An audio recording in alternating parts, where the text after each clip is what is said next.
ଅତୀତରେ ପୋଲ ନିର୍ମାଣ ପାଇଁ ମୋର କିଛି ଜାଗା ଜମି ନେବା ପାଇଁ ସରକାରଙ୍କ ତରଫରୁ ନିଷ୍ପତ୍ତି ହେଲା ପରେ ମୋତେ ଜଣେଇ ନାହାନ୍ତି। ସରକାରଙ୍କ ତରଫରୁ ନୋଟିସ୍ ଆସିଲା ଯେ ତୁମ ଜମିର ମୂଲ୍ୟ ମାତ୍ର 2,05,000 ଟଙ୍କା।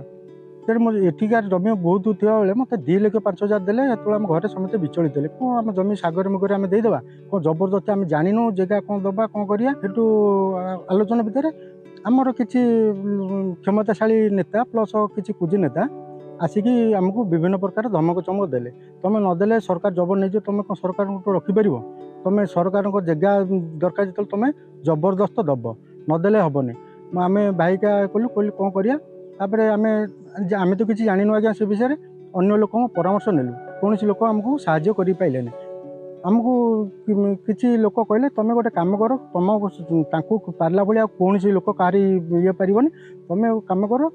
ସତୀଶ ବିଶ୍ୱାଳ ଜାଣିଛୁ? ମୁଁ କହିଲି ଆଜ୍ଞା ଜାଣିଛି, କିନ୍ତୁ ମୁଁ କେବେ ତାଙ୍କ ସହିତ ଯୋଗାଯୋଗ କରିନି। କହିଲେ ତୁମେ ଗୋଟେ କାମ କର, ଭୁବନପୁର ତାଙ୍କ ଘର, ସତୀଶ ବିଶ୍ୱାଳ ପାଖକୁ ଯାଅ, ତୁମକୁ ଯଦି ସେ ସହଯୋଗ କରିପାରିବ କରିବେ, ନହେଲେ ଅନୀତି ଦୁର୍ନୀତି ବିରୁଦ୍ଧରେ କାହାର ସକ୍ଷମ ନାହିଁ ଲଢ଼ିପାରିବାର। କେବଳ ଯଦି ତୁମକୁ ନ୍ୟାୟ ଦେବେ କେବଳ ସତୀଶ ବିଶ୍ୱାଳ ଦେବେ। ତାପରେ ଆମେ କଥା ହେଇକି 3 ଭାଇ ଯାକ ଯାଇକି ପହଞ୍ଚିଲୁ ସତୀଶ ଭାଇଙ୍କ ପାଖରେ। ପହଞ୍ଚିଲା ପରେ ଆମଠୁ ସମ୍ପୂର୍ଣ୍ଣ କଥା ବୁଝିଲେ କ'ଣ ହେଇଛି। ମୁଁ କହିଲି ଭାଇ ଆମର ଜାଗାଟା ପୋଲ ହେବ ସେଇ ଜାଗାରେ, ଆମେ ଜାଣିନୁ। ଆମ ଜାଗା ଆସିକି ମାପଚୁପ କରିଛନ୍ତି, ମାପଚୁପ କଲା ପରେ ନେଇକି ଆମକୁ ଡାଇରେକ୍ଟ ନୋଟିସ୍ ଦେଉଛନ୍ତି ତୁମ ଜାଗା ମୂଲ୍ୟ 2,05,000। ତାପରେ କ'ଣ କରିବା, କହିଲାରେ କ'ଣ କରିବା, ତୁମେ ଲଢ଼ିପାରିବ ତାଙ୍କ ସାଙ୍ଗରେ, ଲଢ଼ୁଥିବ ମୁଁ ଲଢ଼ୁଥିବି, ଦେଖିଲା ତୁମେ ଅଧାରୁ ବହୁତ ଲୋକ ବି ବିକ୍ରି ହେଇଯାନ୍ତି, ତୁମେ ବିକ୍ରି ହେଇଯିବନି, ତୁମକୁ ଲୋଭ ଦେଖେଇବେ, ଧମକ ଦେଖେଇବେ, ଇଏ କରି ସେଥିରେ ଭୟଭୀତ ହେବନି। ମୁଁ କହିଲି ଭାଇ ଆମର ଜୀବନରେ ନାହିଁ, ଆମେ ଭୟଭୀତ ହେବୁନି, କିଛି ନାହିଁ, ଆଉ ଆପଣଙ୍କ ହାତ ବି ଛାଡ଼ିବୁନି, ଆପଣ ଯାହା କହିବେ ଆମେ କଥା ମାନିକି ଚଳିବୁ।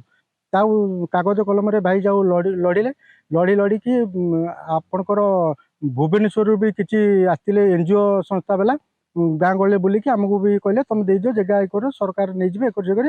ମୁଁ କହିଲି ଆମର ଜାଗା ଆଜ୍ଞା କିଛି ନୁହଁ, ଯଦି ସତୀଶ ବିଶ୍ୱାଳ କହିବ ସିଏ ଆମ ହାତ ଧରୁଛନ୍ତି, ଆମେ ତାଙ୍କୁ ଧରୁଛୁ। ସିଏ ଯଦି କହିବେ 2,05,000 ଆମେ ମାଗଣା ଦେଇଦେବୁ, ସିଏ ଯଦି ନ କହିବେ ଆମେ 1,00,000 ଟଙ୍କା ଦେଲେ ବି ନେବୁନୁ। ଆମକୁ ମଝିରେ ବି ବିଭିନ୍ନ ପ୍ରଲୋଭନ ଦେଖେଇଛନ୍ତି। ସତୀଶ ବିଶ୍ୱାଳ କିଏ, ତୁମେ କହିଲେ ଆମେ ଦେବୁ, ଆମେ କହିଲେ ସତୀଶ ବିଶ୍ୱାଳ କିଛି ନୁହଁ, ତ ମୋ ଜାଗାରେ କିଛି ନୁହଁ, ଯେମିତି କହିକି ଯାହା ହଉ ଭାଇଙ୍କ ଆଶୀର୍ବାଦରୁ ଆମେକୁ 2,05,000 ବଦଳରେ 17,05,000 କେତେ ଟଙ୍କା ପାଇଲୁ। ପାଇଲା ପରେ ଆମେ 3 ଭାଇ ଯାକ କଥା ହେଲୁ ଯେ କ'ଣ କରିବା, ଆମେ ତ ଆମର ପ୍ରକୃତ ମୂଲ୍ୟ ହେଉଛି 2,05,000।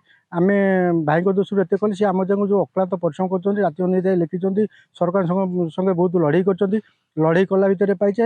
ଆମେ ଭାଇଙ୍କର ଯଦି ଓକିଲ ଧରିଥାନ୍ତେ, ଓକିଲ ବି କିଛି ପଇସା ନେଇଥାନ୍ତାନି, ଭାଇଙ୍କି ଦେବା। ତାର ଆମେ କଥା ହେଇକି 3 ଭାଇ ଯାକ ବି ସନ୍ଧ୍ୟା 4ଟା 4:30 ବେଳେ 3 ଭାଇ ଯାକ ଯାଇକି ପହଞ୍ଚିଲୁ ଭାଇଙ୍କ ଘରେ। ଭାଇ କହିଲେ କିରେ ଫୋନ୍ ନାହିଁ, କ'ଣ ହଠାତ୍ ଆସି ପହଞ୍ଚିଲ, ଆଉ କ'ଣ ହେଇଛି? ଆମେ କହିଲୁ ନାଇଁ ଭାଇ ଆସିଥିଲୁ ଆପଣଙ୍କ ପାଖକୁ ଆଉ କହିକି, ତାପରେ ଆଲୋଚନା ହେଲା ଭିତରେ ଭାଇ କହିଲୁ ଭାଇ ଆପଣଙ୍କ ଏଥିରେ ଯାଉ ଆମେ ପାଇଲୁ ପଇସା, ଆଉ ଆପଣ ଏତିକି ରଖିଥାନ୍ତୁ ଇଏ। ସେଠୁ ସତୀଶ ଭାଇ ପଇସା ବଦଳ ଅନ୍ୟ ଯଦି ନେତା ହେଇଥାନ୍ତେ ସେ ପକେଟ ଆରାମସେ ଧରି ଦେଇଥାନ୍ତେ। ସେ ପଇସାକୁ କହିଲେ ରଖିଥା ମୁଁ ନେବି ଆଉ କହିଲେ। ତ ତାପରେ ଚାହା ପା ଦେଲେ କଲେ, କହିଲା ପରେ କହିଲେ ଆରେ ମୋତେ କ'ଣ ଭାବିଲ, ମୁଁ କ'ଣ ପଇସା ପାଇଁ ଲୋକଙ୍କ କରିଛନ୍ତି? ମୁଁ ଯଦି ପଇସା ପଚାରିଥାନ୍ତି ତାହେଲେ ମୁଁ କାହିଁ ଲୋକଙ୍କ ସମାଜ ସେବା କରନ୍ତି? ମୁଁ ଲ ପାସ୍ କରିଛି, ମୁଁ ଇଏ କରିଛି, ସବୁ ଲୋକଙ୍କୁ ଯାଇକି ଇଏ କରନ୍ତି। ସେଠୁ ଆମକୁ ବିଭିନ୍ନ ପ୍ରକାର ବିରକ୍ତ ହେଲେ, ବିରକ୍ତ ହେଇକି ପଇସା ଫେରେଇଦେଲେ। ଆମେ ଆସିଲୁ। ତାପରେ ମୁଁ ସେଇ ଭାଇଙ୍କ ମାଧ୍ୟମରେ ବହୁତ ଲୋକଙ୍କର, ତାଙ୍କ ଜରିଆରେ ବହୁତ ଲୋକଙ୍କର ସେବା କଲି କି ଯାହାର ଅସୁବିଧା ହେବ ଇଏ ହେବ ନେଇକି ଭାଇଙ୍କ ପାଖରେ ପହଞ୍ଚେଇ ଦେଲା ପରେ ଭାଇ ସମିତିକ ସମସ୍ୟା ଦୂର କରିଛନ୍ତି। ଅତୀତରେ ସିଙ୍ଗାପୁର 3 ଜଣ ଝିଅ ଦାଦନ ଖଟିବାକୁ ତାମିଲନାଡୁ ଯାଇଥିଲେ।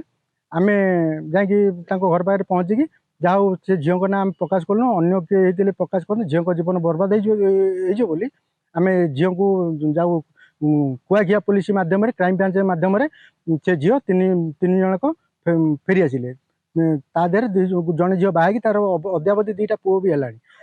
ବିଭିନ୍ନ ଲୋକଙ୍କର ସମସ୍ୟା ଭାଇଙ୍କ ଜରିଆରେ ମୁଁ ତାଙ୍କୁ ଏଥିରେ କରିଛି। ଯାହା ହଉ ସତୀଶ ଭାଇକି ଏଠିକି ନମସ୍କାର। ତାଙ୍କ ପାଇଁ ଆମେ ସମ୍ମାନ ପାଇଲୁ, ପ୍ଲସ୍ ଆମକୁ ଯେଉଁମାନେ ନାଲି ଆଖି ଦେଖାଉଥିଲେ ସେମାନେ ଆମଠୁ 5 ହାତ ଦୂରରେ ରହିଗଲେ, ଜାଣିଲେ ଯେ ଆଙ୍କ ପଛରେ ସତୀଶ ବିଶ୍ୱାଳ ଅଛି। ତେଣୁକରି ଆମ ପାଖରୁ ବହୁତ ଦୂରେଇ ଗଲେ, ଆମକୁ ଏବେ ସମ୍ମାନ ଦେଉଛନ୍ତି। ଦୁଃଖରେ ସୁଖରେ ସିଏ ପାଖରେ ଥାଏ, ବିପଦରେ ଡାକି ଦେଲେ ଧାଇ ସେ ଯାଏ, ଆରେ କଥାରେ ନୁହେଁ ସେ କାମରେ ଦେଖାଏ।